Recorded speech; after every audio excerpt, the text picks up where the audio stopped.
Girl from the Mountain, Chapter 2, Page 4, Capture. People scatter in all directions as the blades of the helicopter begin to rotate, first slowly, and then to whip noisily, echoing off the craggy mountains.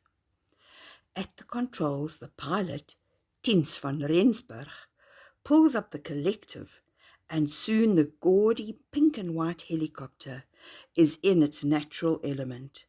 Left on the ground are the ground party, the television crew, and the boy called Jay. Tins whistles through his teeth, shaking his head. The girl certainly led them all on a merry dance, and she nearly got away again. But now she is well and truly caught. She is lying unconscious and strapped down in the cabin, with two rescue paramedics keeping a watchful, caring eye on her. Metro Control, this is Med Rescue, 1 Airborne Skurveberger. My estimated time of arrival at Central Hospital is 10:25. Patient requires resuscitation unit. 10:4, Metro acknowledges in code. Ambulance 1-6 on standby for you. The two paramedics report to Metro Central Communications in Cape Town. She's lost a lot of blood, says the woman paramedic. She's been badly ripped across the chest and left arm by a lynx.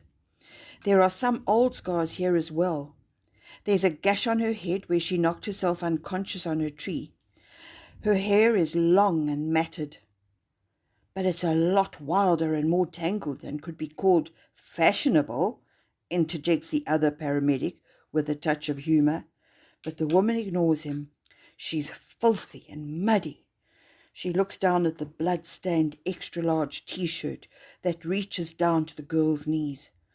Her shoulders are better developed than is usual in girls her age. That's probably the result of a lot of climbing. I'd say that she's been up in these mountains for quite some time.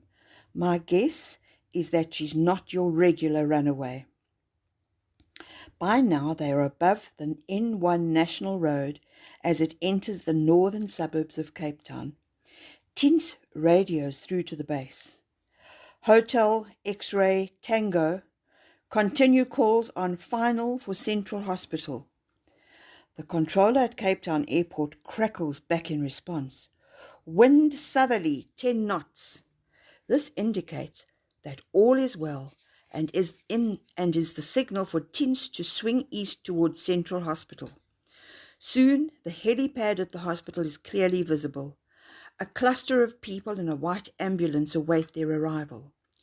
He aims for the white circle painted on the helipad and slowly settles the gaudy machine down on it. Gradually, silence is restored as the whirling blade comes to rest. Everyone waits until it is safe to approach. For those waiting on the ground, this is a tense 3 minutes, but as soon as the blades stop, the white-coated people all rush forward, expertly shunting the patient from one conveyance to another. Surprisingly, they do not seem to be curious about the girl who caused so much interest and speculation all over the country during the past few days. From his helicopter, Tins can see the entrance to the resuscitation unit. Even at this distance, it is obvious that the crowd gathered there are from the media.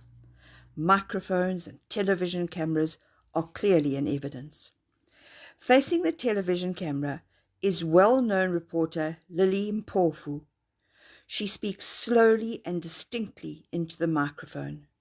We're standing outside the emergency entrance of Central Hospital, where the Med Rescue helicopter bringing in the now unconscious girl from the Cedarburg area has just arrived. We are all wondering who this girl is. Yesterday, millions of viewers saw her swinging hundreds of meters above ground in the precipitous and lonely Skurveberg. Since then, she accidentally blundered into a lynx's lair where she was severely mauled, after which she fell down a steep slope. It was then that the rescue team was finally able to bring her to safety. Lily turns to the man standing next to her. Mr. Terry Corbett, a veteran of the Cape Mountain Club, is with me now to tell us something about the conditions in those mountains. Terry, she says to him, how did this child manage to outwit the professionals for so long? Terry Corbett wears a bright orange hooded anorak. He has steely grey eyes that give him the appearance of being a hard man. She was very fit and very reckless, he retorts.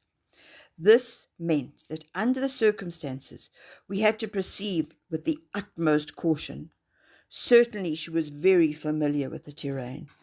He hesitates a moment before continuing. However, we had to save her, and Med Rescue were quite prepared to dart her if necessary, and I fully supported that course of action. Dart her! Exclaims Lilimpofu, clearly very shocked. You mean that you were going to dart a child as if she was an animal? Terry Corbett gave her a long, hard look before he replied. She was a fugitive, ma'am. Sometimes we have to take drastic measures. But Lillian Porfu hardly hears him.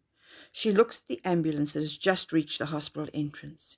Here she is now, she says, and moves forward with a crowd of reporters.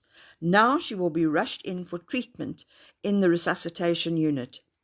Bertie Fanshawe, a well-known journalist, talks to the matron as the girl is being carried out of the ambulance. How old do you think she is, matron? He asks. The matron, however, has little time for reporters' questions. On the whole, she does not like news people. 11 or 12, she answers tersely and picks up her pace, pushing the trolley that is carrying the patient. Short and rotund, Bertie trots along beside her, not willing to give up. Her identity, he pants. Have you had any word from the police? Has she got a name yet? He barely finishes firing off these questions when they arrive at the door of the resuscitation unit, and he knows that he cannot pass through that doorway. However, the matron does briefly stop to answer him. We'll give her a name, Mr. Fanshawe. It's the month of April, and she's unknown. As far as we're concerned, her name will be April Alpha. Does that suit you? The doors swing shut, leaving Bertie pensively rubbing his chin.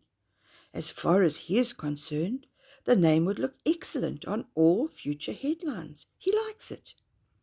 Yes, it does, he murmurs.